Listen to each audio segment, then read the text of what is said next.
स्वागत है आप सभी का हमारे YouTube चैनल में। आज हम NCERT क्लास 12 विधान हिंदी के पाठ 1 सिल्वर वेडिंग जो मनोहर श्याम जोशी के द्वारा लिखी गई है इसके प्रश्नों को सॉल्व करेंगे। तो आगे बढ़ने से पहले अगर आपने हमारे YouTube चैनल को सब्सक्राइब नहीं किया है तो सब्सक्राइब करके बेल आइकन प्रेस कर लीजिए ताकि हमारे आने वाली वीडियो का नोटिफिकेशन सबसे पहले आपको मिल सके। और अगर आपको इसका PDF चाहिए तो हमारे व्हाट्सएप ग्रुप को ज्वाइन कर सकते हैं, लिंक डिस्क्रिप्शन में दिया गया है। तो चलिए शुरू करते हैं और देखते हैं कि कौन कौन से प्रश्न हैं और उसके उत्तर क्या होंगे। इसमें पहला प्रश्न है, यशोधर बाबू की पत्नी समय के साथ ढल सकने में सफल होती है लेकिन यशोधर बाबू असफल रहते हैं, ऐसा क्यों? इसका उत्तर है, यशोधर बाबू बचपन में ही माता पिता के देहांत हो जाने की वजह से जिम्मेदारियों के बोझ से लद गए थे। वे सदैव पुराने ख्यालों वाले लोगों के बीच रहे, पले बढ़े, अतः वे उन परंपराओं को चाह कर भी नहीं छोड़ पाए। यशोधर बाबू अपने आदर्श घोर संस्कारी किशन दास से अधिक प्रभावित हैं और आधुनिक परिवेश में बदलते हुए जीवन मूल्यों और संस्कारों के विरुद्ध हैं। इसी के चलते परिवार के सदस्यों से उनका मतभेद बना रहता है, जबकि उनकी पत्नी अपने बच्चों के साथ खड़े दिखाई देती है। विवाह के बाद उसे संयुक्त परिवार के कठोर नियमों का निर्वाह करना पड़ा, इसलिए वह अपने बच्चों के आधुनिक दृष्टिकोण से जल्दी ही प्रभावित हो गई। वे बेटी के कहे अनुसार नए कपड़े पहनती हैं और बेटों के किसी मामले में दखल नहीं देती। यशोधर बाबू की पत्नी समय के साथ परिवर्तित हो जाती है, लेकिन यशोधर बाबू अभी भी किशनदा के संस्कारों और परंपराओं से चिपके हुए हैं। वे बदलते समय को समझते तो हैं, किंतु पूरे मन से स्वीकार न कर पाने के कारण असफल रहते हैं। अगला प्रश्न है, पाठ में जो हुआ होगा वाक्य की आप कितनी अर्थ छवियां खोज सकते हैं? इसका उत्तर है, जो हुआ होगा वाक्य पाठ में पहली बार तब आता है जब यशोधर बाबू किशनदा के जाति भाई से उनकी मृत्यु का कारण पूछते हैं। उत्तर में उन्होंने कहा, जो हुआ होगा, यानी पता नहीं। फिर यशोधर बाबू यही विचार करते हैं कि उनके बाल बच्चे ही नहीं होते, वे व्यक्ति अकेलेपन के कारण स्वस्थ दिखने के बाद भी बीमार से हो जाते हैं और उनकी मृत्यु हो जाती है। यह भी कारण हो सकता है कि उनकी बिरादरी से घोर उपेक्षा मिली, इस कारण उनकी मृत्यु अपने अनंत दुखों के कारण हुई। किशनदा के मौत क्यों हुई, इसके पीछे का सही कारण नहीं पता चला।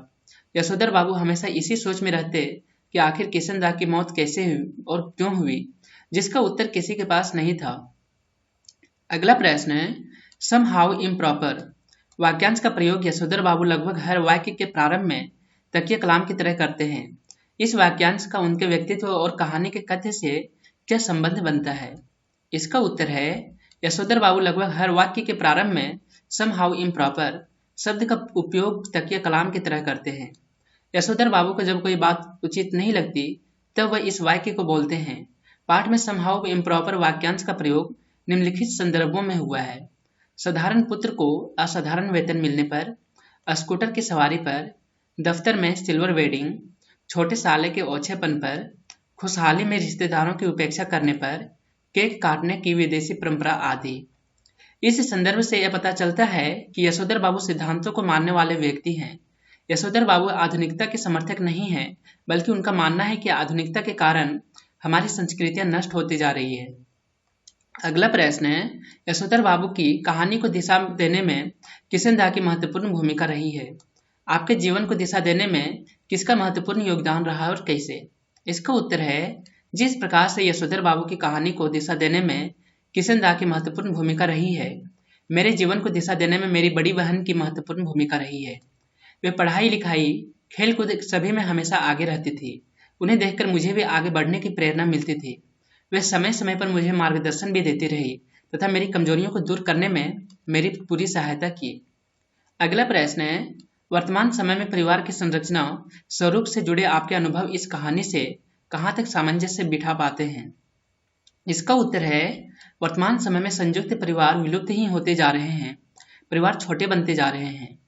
बेटे अपनी आय को स्वयं खर्चना चाहते हैं और इस प्रकार पुराने तथा नई पीढ़ी के बीच दरार उत्पन्न हो गई है। परंतु सामंजस्य के द्वारा इस समस्या का हल निकाल सकते हैं। पुराने लोगों को थोड़ा आधुनिक बनना पड़ेगा और नए को पुराना।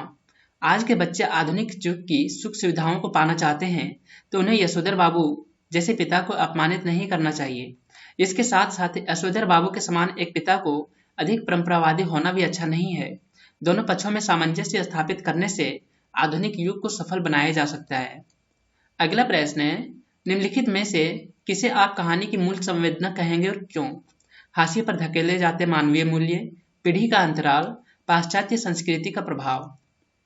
इसका उत्तर है, इस कहानी में मानवीय मूल्यों को हाशिए पर धकेले जाते हुए दिखाया गया है। उदाहरण के रूप में यशोधर बाबू के बच्चे भाईचारा व रिश्तेदारी का ध्यान नहीं रखते और न ही बुजुर्गों का उचित सम्मान करते हैं। इस कहानी में पाश्चात्य संस्कृति का प्रभाव भी देखा जा सकता है। यशोधर बाबू तो आधुनिक बन नहीं पाते, परंतु उनकी पत्नी आधुनिक बन गई है।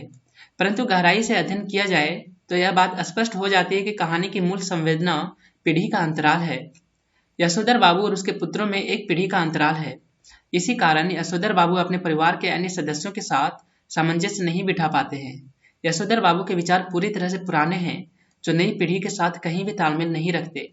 पीढ़ी का अंतराल और उनके विचारों का अंतराल यशोधर बाबू और उनके परिवार के सदस्यों में वैचारिक अलगाव पैदा कर देता है।